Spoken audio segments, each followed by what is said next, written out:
نیزامیکردنی پەروەردە و بارهێنان پلانێکی پێشوەختە شکست خواردوو. فەرماندەی گشتی هێزی ئینتیزامی و وەزیری پەروەردەی کۆماری ئیسلامی ڕێکەوتنامەیەکیان واژۆ کرد کە بە پێی ئەو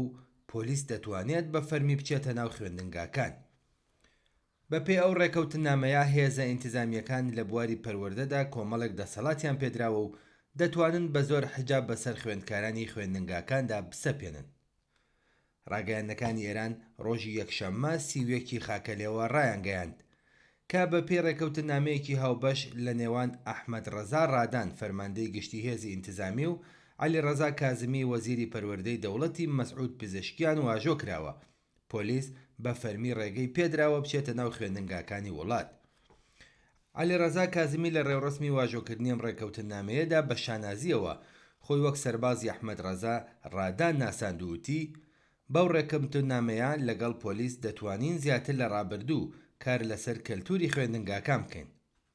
کازمی حجاب و عفافی وەک یەکێک لە زیانە کولتوریەکانی ئەمڕۆی وڵات ناوبر کە پێویستە کارێکی کەلتوری هەمەلایەنە و ڕیشەیی بۆ بکرێت. کۆنتڕۆڵکردنی پەروەردە و خوێندن لە 46 ساڵی ڕابردوودا یەکێک بووە لە ئامانجەکانی ڕەژیمی کۆماری ئیسلامی.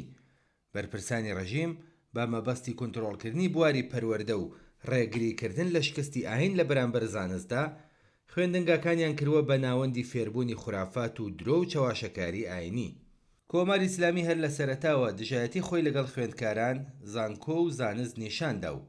شۆڕشی خوێناوی کەلتوری ئیسلامی هاوکات لەگەڵ کوشتار، زیندانیکردن، ئەشکەنجە و دەرکردنی خوێندکارانی خستە بەرنامەی کاری خۆیەوە، بەڵام بەشداری خوێندکارانی چالاک و قوتابیانی خەباتکار لە ئاخێزی شۆڕشگێڕانەی ژینە لە ساڵی 1401دا بە تایبەت خوێندکاران و قوتابیانی کەج لە خەبات لە دژی حجابی زۆرم لێ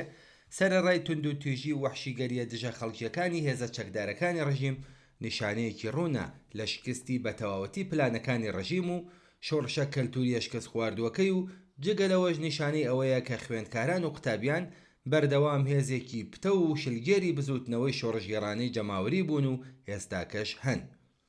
بێهۆنیە کە ڕژیمی کۆنەپەرستی ئیسلامی لەم چەند ساڵەی دوای ئاخێزی شۆڕشگێڕانەی ژینە بەردەوام لە هەوڵی داڕشتنی سیاسەتی نوێدا بووە بە مەبەستی سەرکوتی ئەو بزوتنەوەیە کە بە نیزامیکردنی بەڕێوەبەرایەتی و پەروەردە لە ڕێگەی کۆمەڵێک جنایەتکاری ناسرا و وەرگرتنی هێزە شێوە نیزامی و بناژۆ خوازە بەکرێک گیراوەکان لە مەدرسە و زانکۆکان بۆ سەرکوتی خوێندکاران و بەتایبەت خوێندکاران و قوتابیانی کەچ لە زمرەیە و هەوڵانەدان.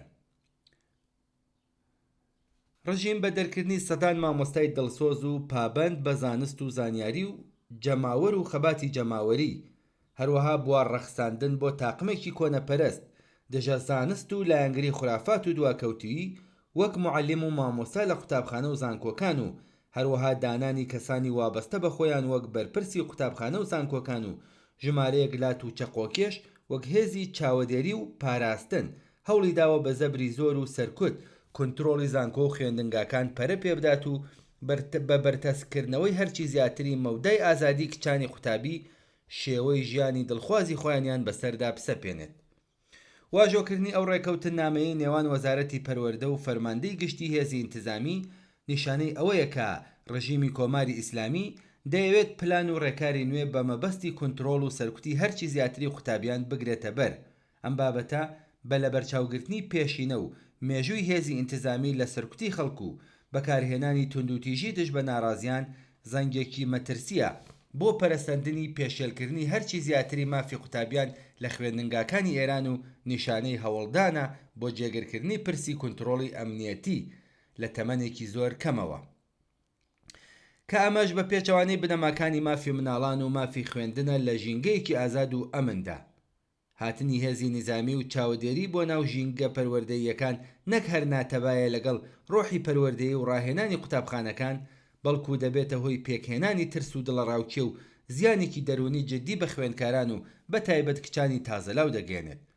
قوتابخانە دەبێت ژینگەیەکی ئەمن و ئارام و ئازاد بێت بۆ پەروەردەکردنی هەزر و داهێنان و متمانە بەخۆبوون و هەروەها گەشەی ئەخلاقی نەک شوێنێک بۆ بەکارهێنانی گوشار و سەپانی ستانداردەکانی کە لە ڕێگەی ئامرازەکانی زۆر و زەبر و زەنگەوە جێبەجێ دەکرێن. لە پاش ئاخێزی شۆڕشگێڕانەی ژیان ئازادیەوە حکوومەت هەوڵەدات لە ڕێگەی چاودێری ڕاستەوخۆی توێژی لاوانەوە پێش بە ئەگەری سەرهەڵدانی نائارامیەکان بگرێت. لەمڕۆوە قوتابخانەکانی وەک ناوەند و چاوگەی سەرەکی ناڕزایەتی کردوەتە ئامانج.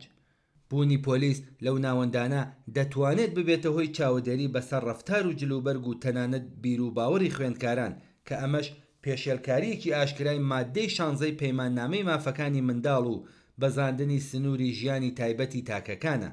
ئەو ڕێکەوتن نامەیە لە ڕاستیدا ئامرازێکە بۆ چەسپاندنی کنترۆڵی ئەمنی هەرچی زیاتر بەسەر لاواندا و هەروەها پێشگیری لە ناڕەزایەتیەکانی داهاتوو. بەدڵنیاییەوە خوێندکاران و قوتابیانی خەباتکار، معلمان و مامۆستایانی دڵسۆز و ژنان و پیاوانی خەباتگێڕ و ئازادی خوازی ئێران بە یەکگرتووی و هاوپشتی خۆیان ئەم پلانە لە ڕادە بە دەرکۆنە پەرستانە سەرکوتگەرانە و نامرۆڤانەی ڕژیمی ئیسلامی لەگەڵ شکست بەرەو ڕوودەکەنەوە و ڕژیمی جەنایەتکاری کۆماری ئیسلامی هەرچی زیاتر ڕسوا دەبێت.